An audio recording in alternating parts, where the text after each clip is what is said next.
Fiat Doblo 2012 to 2018 heater blower motor and resistor location and removal. Please keep in mind Australia is left-hand drive with the steering wheel on the right. This process will not be applicable for right-hand drive countries with the steering wheel on the left. We will start off by removing the glove box. Underneath there is a little cover over here which is held on by two clips, these black ones that you'll need to remove, and this cover will come off.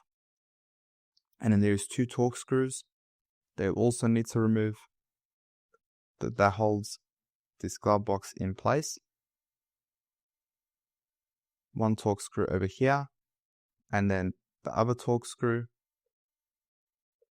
to the other side. Next we will open the glove box, and to the top you can already see there the heater blower motor location.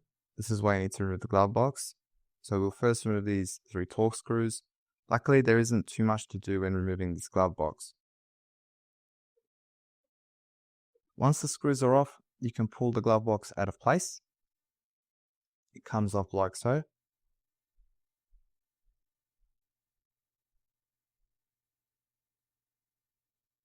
And now we have access to the blower motor, which is right underneath there, over here, and then the resistor is behind it, over there. We'll unplug the blower motor. You do not have to remove the blower motor to remove the resistor. It's just, I'm going in order. So unplug the blower motor by pressing onto both sides of the plug simultaneously. And then it's held on by three Phillips screws. One is in a difficult position towards the back. We'll leave the easiest one to the front last, and we'll first remove these two.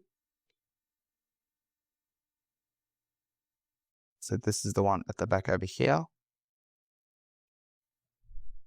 Remove all of these Phillips screws.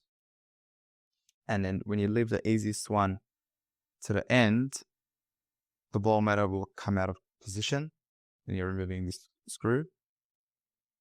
And the reason why you need to remove the glove box is because it's hard to wriggle out without removing the glove box. This piece here it's very flexible. But if the glove box is in position, it won't move like this. This is the heater blower motor out. It's got two pins, so you can actually test this blower motor. I'm going to put it to the end of this video if you'd like to test this one. Now for the resistor, you can unplug it quite easily. However, there's an issue, and the issue is there is a screw, a Phillips screw, which you can't remove because, as you can see, it does not go straight into the screw. So you need to remove this cover over here, which is underneath the passenger feet. This one over here, remove this cover, and then there's two 10mm bolts or nuts over here that you need to remove. And then there's also another cover to the top that there is also another 10mm nut underneath that you'll need to remove. Once you remove that cover, you can easily remove the Phillips screw that holds the resistor in place. And it's hard to record and show you, but this is what you need to do. So the resistor has two clips like this. And you'll also need to simultaneously push them in and then slide it down to remove the resistor and to refit. And continue watching to see how to test the blower motor. Please have a read of the disclaimer, pause the video, and when you're ready, continue onwards. Today we're going to be testing heater blower motors, in particular motors that have two pins only, and you will see why. If you find this video helpful, please don't forget to like, comment, and most importantly subscribe to support the channel. Our first method, you can see these blower motors have two pins. We'll be running a continuity test, and what this does is sends a current through the unit to see if there's any obstruction or breakage in the circuit. Once you do this method, if it makes noise, that means that it does go through. So on your multimeter, set it to continuity. It'll look like this volume icon, and then touch the connectors to the heater blower motor pins, and then you should hear the following noise. You can also do resistance.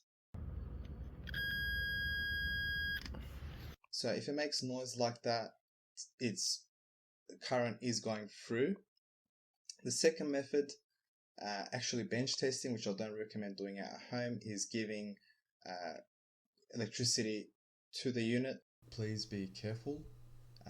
Don't let the positive and negative cable touch each other under any circumstance. So as you can see, it's spinning.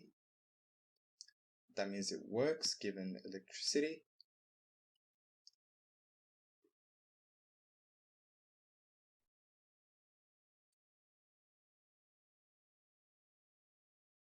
And then finally, you'd want the wheel especially to not be wobbly. So over here, it should be very sturdy and not wobble at all, or otherwise it would make noise hitting around on the inside of the cabin. Thank you for watching. I hope you guys found this video helpful. Don't forget to like, comment, and most importantly, subscribe to support the channel, and we will see you in our upcoming videos. Please don't forget to like, comment, and subscribe. And if you do want to support the channel more, you can always send a super thanks by clicking onto the button underneath the video. Any amount, even the bare minimum, is much appreciated.